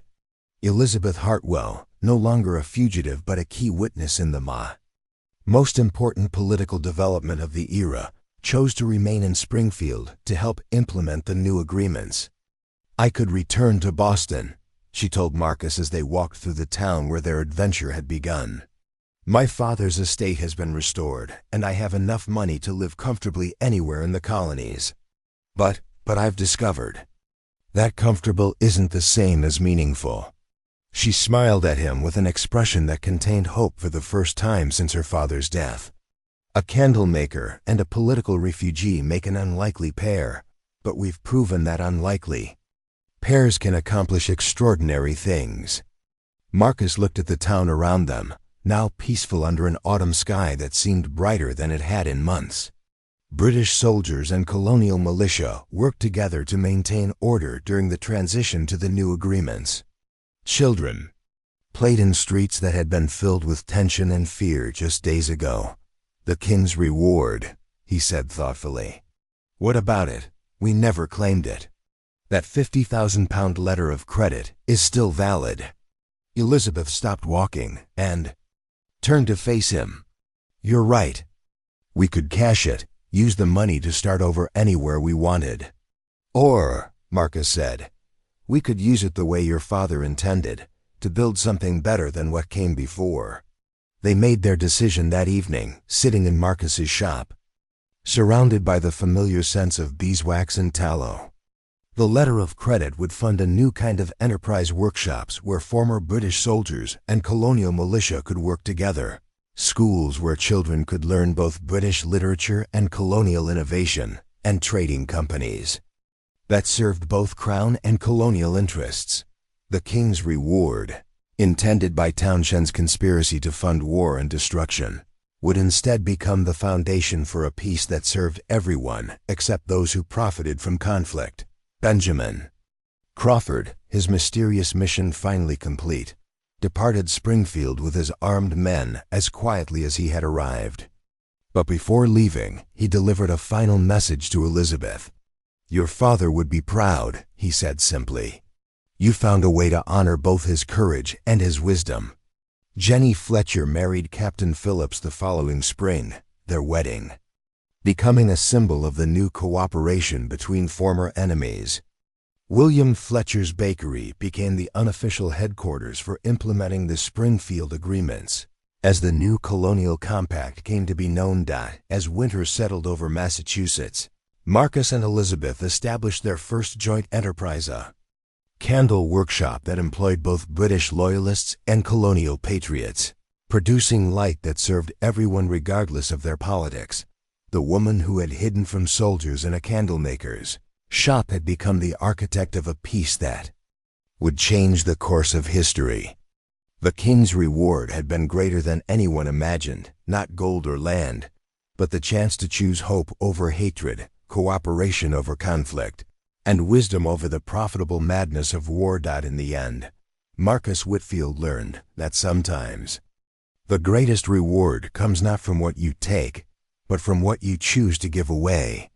And Elizabeth Hartwell discovered that the most valuable inheritance her father had left her wasn't documents or money, but the courage to believe that even in the darkest times, ordinary people could accomplish extraordinary things. Their story became legend in Springfield, but more importantly, it became an example proof that when faced with forces that profit from division, the simple act of opening your door to a stranger in need might just change the world. 3 months after the Springfield Agreements changed the course of colonial history, Marcus Whitfield discovered that peace brought its own unexpected dangers. The morning began like any other in their expanding candle workshop, with former British soldiers and colonial militia working side by side. When a coded message arrived that shattered their newfound tranquility, Elizabeth decoded the cipher with practiced efficiency, her face growing pale as she read. "It's from Crawford." The London Consortium wasn't the only group planning to profit from the colonial war. There's a French operation that's been funding colonial extremists, and they're not happy about our peace agreement. Marcus set down the ledger he had been reviewing. Their business had grown beyond anything he had imagined possible. What kind of French operation? Intelligence networks that have been working for years to weaken British power in North America. They invested heavily in colonial rebellion, and our peaceful resolution threatens to eliminate their return on that investment. Elizabeth handed him the decoded message. "Worse, they have allies among the colonial radicals who believe we betrayed the cause of independence." The message detailed a new conspiracy emerging from the shadows left by Townshend's defeated war profiteering scheme. French agents, working with disgruntled colonial extremists and embittered British hardliners, were planning a series of provocations designed to shatter the fragile peace and reignite the march toward armed conflict. "They're calling it the Phoenix Protocol," Elizabeth continued. "Destroy the Springfield Agreements from within, then rise from the ashes with a more profitable war than the one we prevented." Jenny Fletcher Phillips burst through the workshop door, her usual composure cracked by urgent worry. "There's been developments." Nathan received word from Boston someone's been spreading rumors that the Springfield Agreements are a trap, that Governor Hutchinson and Samuel Adams were both compromised by British gold. "Compromised how?" Marcus asked. "The rumors claim that the peace negotiations were fake, designed to lull colonials into accepting permanent subjugation while making it look voluntary. Jenny's voice carried the strain of someone who had seen too much political manipulation. Worse, they're saying Elizabeth was a British agent all along, and that her father's documents were elaborate forgeries.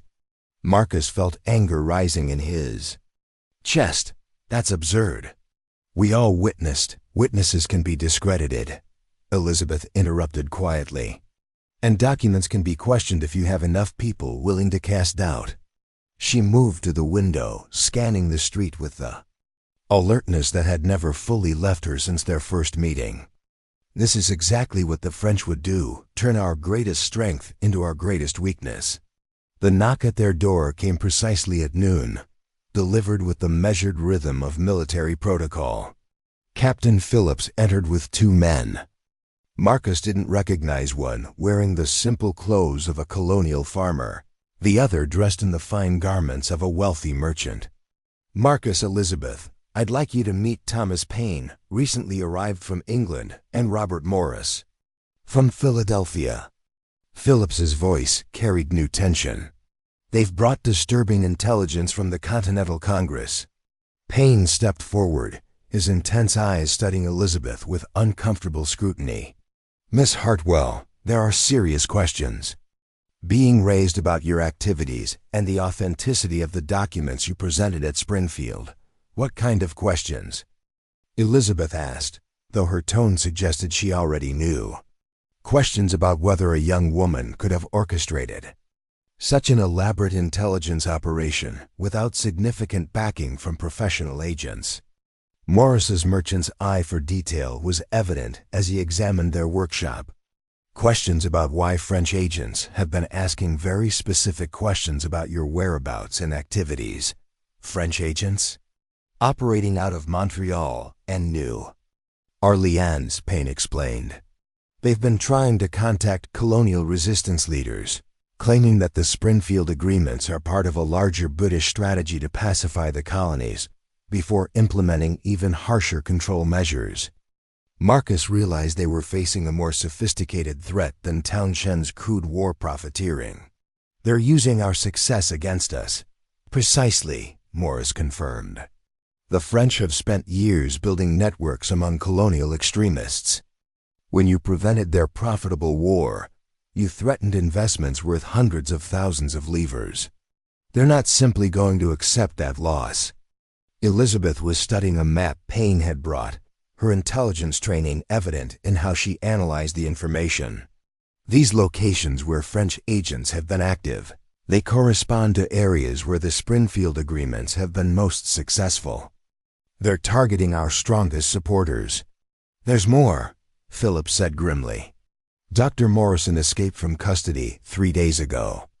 British intelligence believes he's been recruited by the French operation as proof that the conspiracy extends deeper than anyone realized. The implications hit Marcus like a physical blow. Morrison's escape meant that the most knowledgeable witness to the original conspiracy was now working for forces that wanted to undo everything they had accomplished. What's their endgame? Marcus asked.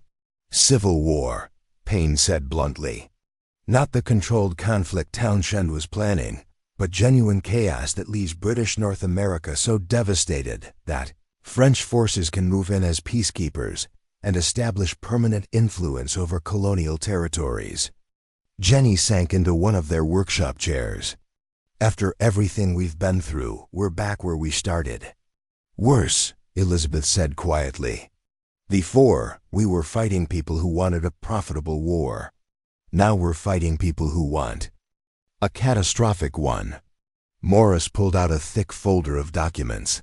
This is intelligence gathered by loyalist merchants who've been tracking unusual French financial activities.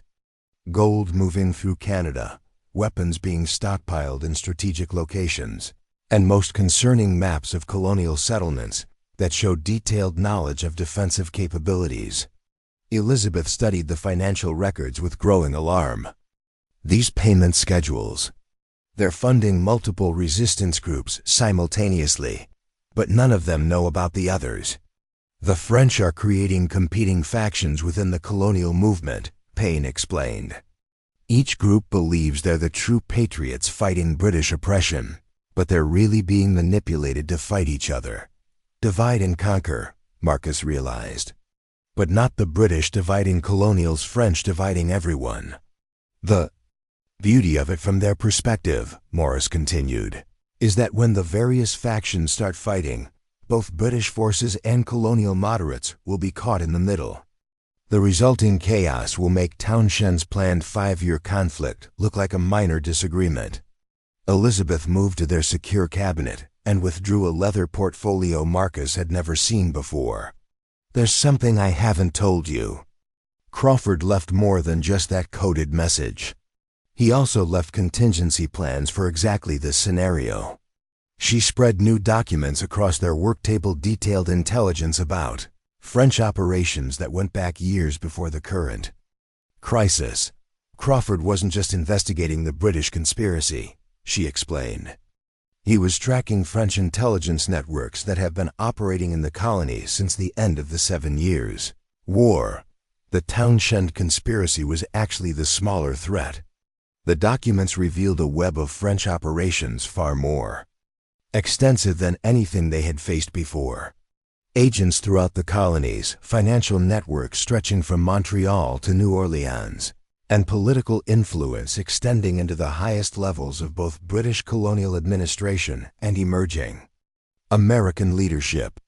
"Why didn't Crawford tell us this before?" Phillips asked. "Because the French operation was dormant as long as Townshend's war looked inevitable," Elizabeth replied.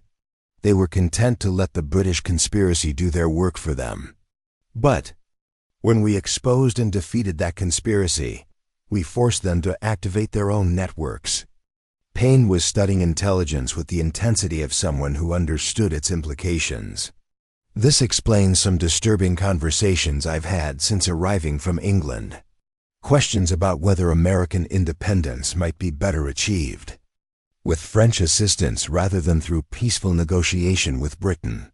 Which is exactly what they want people to think," Morris said. "Replace British influence with French influence, but disguise it as colonial liberation."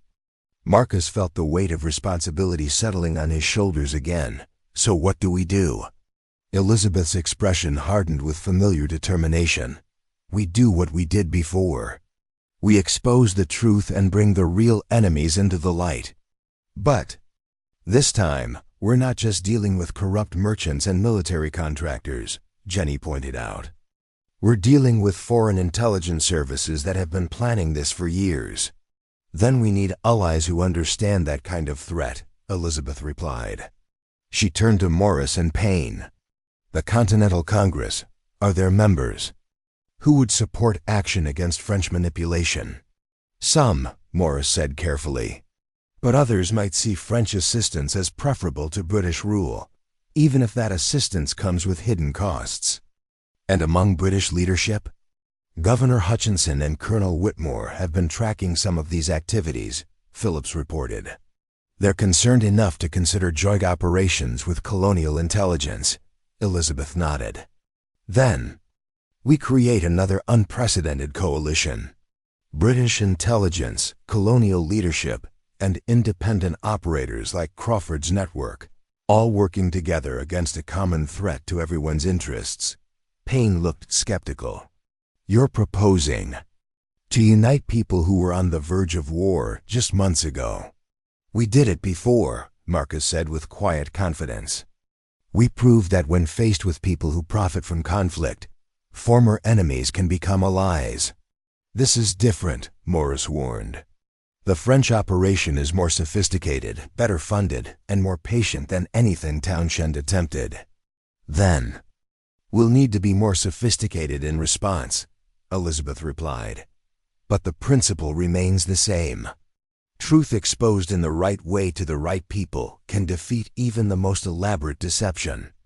As they began planning their response to the Phoenix Protocol, none of them could have anticipated that their greatest challenge would come not from French agents or colonial extremists, but from someone much closer to home, someone who had been watching their activities since the very beginning and who had very different ideas about what the future of America should look like. The game was entering a new phase, with stakes higher than any of them had imagined and enemies more dangerous than they had ever faced. The revelation came at dawn, delivered by the last person any of them expected to see again. Benjamin Crawford appeared at their workshop door, but this time he wasn't alone. He was accompanied by Dr. Samuel Morrison, whose escape from British custody had been orchestrated not by French agents, but by Crawford himself. "Before you reach for weapons," Crawford said quickly, noting the hostile reactions around the room, "Morrison has information that changes everything we thought we knew about the Phoenix Protocol." Elizabeth kept her hand near the pistol she now carried constantly. "This better be extraordinary, because trusting Morrison once nearly got us all killed."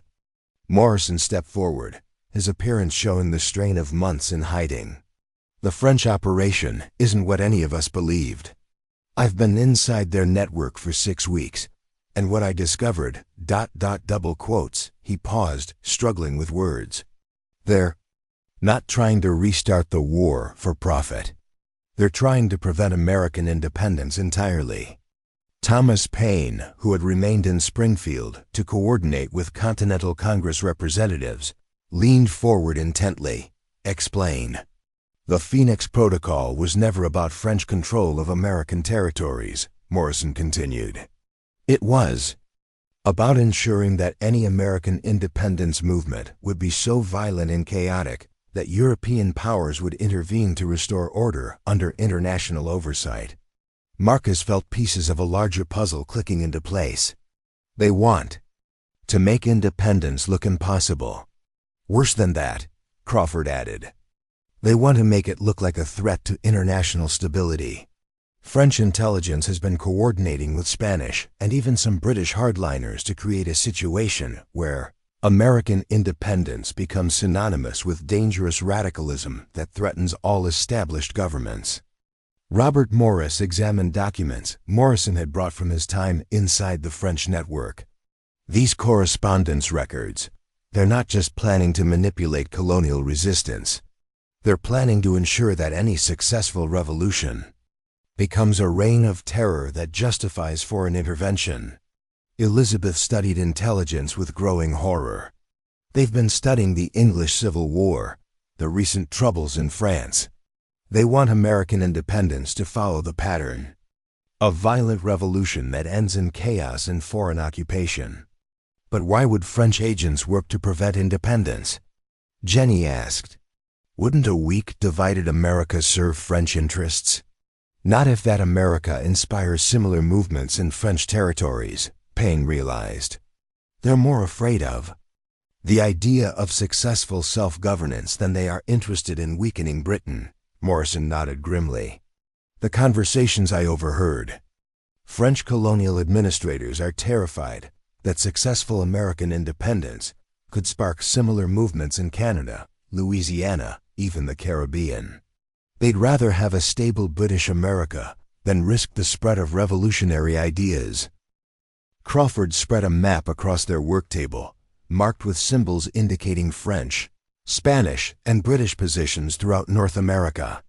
"The real conspiracy involves all 3 European powers working together to ensure that any American independence movement destroys itself through internal violence."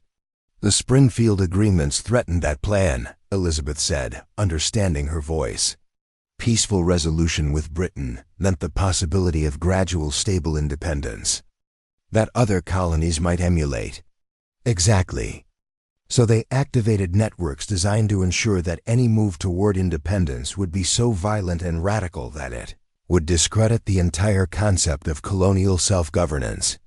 Captain Phillips, who had been coordinating with both British and colonial military leaders, looked up from communications he had been reviewing. "This explains some disturbing intelligence we've been receiving. There have been weapons shipments to different colonial groups, but the weapons are designed to ensure casualties rather than victories. Defective gunpowder that causes misfires, faulty cannons that explode when fired, supplies that run out at critical moments," Morrison confirmed. They want colonial resistance to be bloody, but unsuccessful.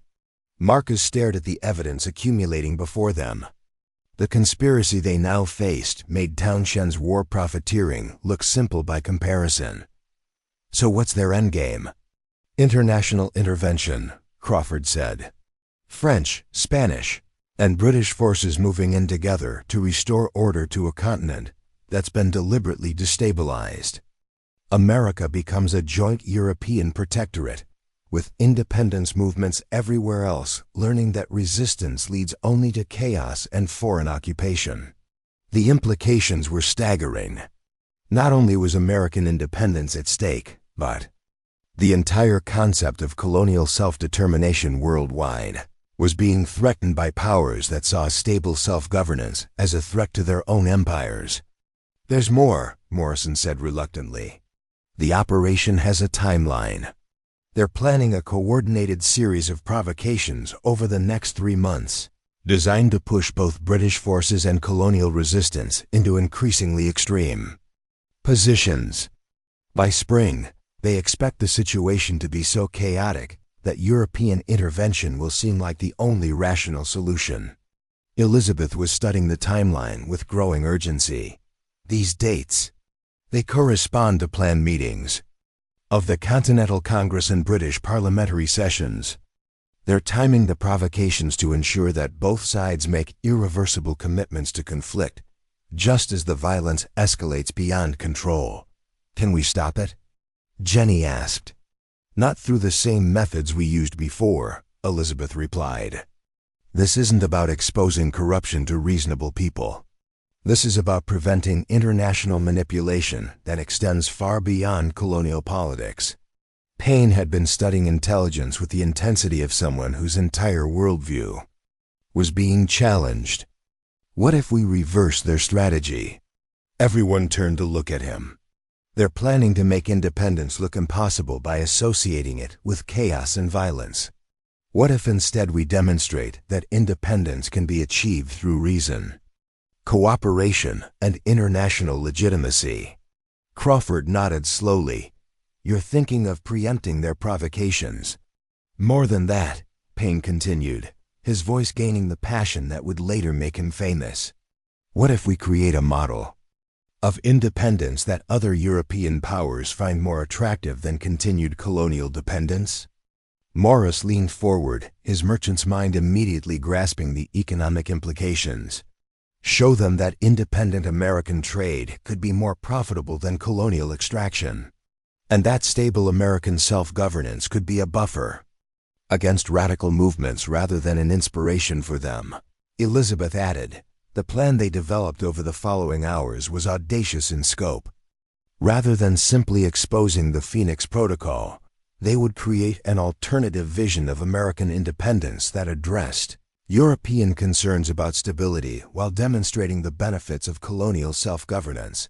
Working through Crawford's network, they would coordinate with moderate leaders throughout the European colonies, not just in America, but in Canada, the Caribbean, even India, to develop models of gradual, peaceful transition to self-governance that served both colonial and imperial interests. We turned their greatest fear into their greatest opportunity, Marcus realized. Instead of independence movements that threaten European stability, we create independence movements that enhance it. The execution required unprecedented coordination. Morris used his merchant connections to demonstrate the economic benefits of trade with self-governing colonies. Payne began writing pamphlets that articulated a vision of independence, based on reason and international cooperation rather than revolution and rejection of authority. Elizabeth and Crawford worked to expose the Phoenix Protocol to European intelligence services who were unaware of their own manipulation. Most critically, Captain Phillips and Colonel Whitmore collaborated to ensure that British military forces in America would not be drawn into the provocations designed to escalate conflict. The first test came sooner than expected. French agents attempted to stage an attack on a British garrison that would be blamed on colonial extremists, providing justification for harsh retaliation that would inflame a colonial resistance. But Phillips and Whitmore, working with colonial militia leaders, arranged for the French agents to be captured in the act, with evidence of their foreign backing. Exposed to representatives from both sides, the second test involved economic manipulation. French financial networks attempted to create artificial shortages that would drive both British and colonial populations toward desperation and conflict. But Morris had prepared alternative supply chains that not only prevented the shortages but demonstrated the advantages of intercolonial trade cooperation.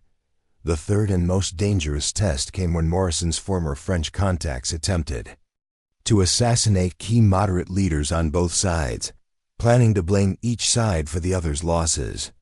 But Crawford's intelligence network had infiltrated deeply enough to prevent the attacks while capturing the assassins with documents proving their foreign backing. Within 6 weeks, the Phoenix Protocol had not only failed, but had become evidence for a new approach to colonial governance. European powers, faced with proof that radical independence movements were being artificially created by their own intelligence services, began reconsidering their strategies. The model developed through the Springfield Agreements became the foundation for what historians would later call the Imperial Commonwealth, a system of gradual transition to self-governance that preserved beneficial relationships between colonies and parent countries while eliminating the exploitation that drove revolutionary movements. Dr. Morrison, his genuine remorse demonstrated through months of dangerous intelligence work, was granted amnesty and became one of the architects of medical cooperation programs between Britain and its transitioning colonies. Benjamin Crawford emerged from the shadows to become an official diplomat, coordinating the new system of cooperative independence that spread throughout the European colonial world. Thomas Paine's pamphlets, refined through their collaborative effort, became the intellectual foundation for peaceful independence movements worldwide. But perhaps most importantly, the candlemaker and the fugitive who had started it all found themselves at the center of a transformation they had never imagined possible. "When I opened my door that stormy night," Marcus said as they stood in their expanded workshop, now employing artisans from 3 different continents, "I thought I was just helping one person in trouble." Elizabeth smiled, her hand resting on the documents that had started everything. "When I knocked on your door, I thought I was just trying to survive until morning." "Instead, you both changed the world," Jenny observed. Her own life transformed from baker's daughter to coordinator of international women's cooperation networks. The King's reward had indeed been greater than anyone could have imagined, not the £50,000 that had funded their early efforts, but the discovery that ordinary people, acting with courage and wisdom, could reshape the relationships between nations and peoples. Their story became legend not because it was extraordinary, but because it proved that extraordinary things could grow from the simplest acts of human decency. A candlemaker who opened his door to a stranger. A fugitive who chose to trust rather than hide. Friends who chose cooperation over safety. In the end, they had discovered that the greatest reward wasn't what they had received, but what they had made possible for others. And in a world where independence no longer required revolution, where self-governance could be achieved through reason rather than violence, the future held possibilities that none of them had dared to imagine when their adventure began in a storm-swept candlemaker's shop on a dark October night. The door Marcus had opened to help one desperate woman had opened pathways to a better world for millions. Up next, you've got 2 more standout stories right on your screen. If this one hits the mark, you won't want to pass these up. Just click and check them out. And don't forget to subscribe and turn on the notification bell so you don't miss any upload from us.